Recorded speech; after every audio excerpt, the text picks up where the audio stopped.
কেমন আছো? তোমরা এখন কিসের উপরে উঠছো? এর নাম কি? এই দোলনা কেমন লাগতেছে এখন? ভালো লাগতেছে? ও আল্লাহ, ভালো লাগতেছে। আল্লাহ, একটা কথা বলি। আচ্ছা, একটা হাদিস শরীফ কও। এক নম্বর হাদিস শরীফ কও। এক নম্বর হাদিস শরীফ কও।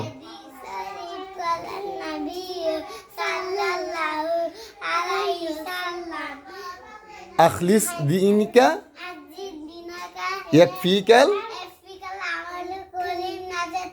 না, হাদিস শরীফের অর্থ, হাদিস শরীফের অর্থ তোমাদের ইমানকে খাঁটি করো, অল্প আমলই নাজাতের জন্য যথেষ্ট হইবে। ঠিক আছে, খেলো না। এই তো কত সুন্দর, মাশাল্লাহ মাশাল্লাহ।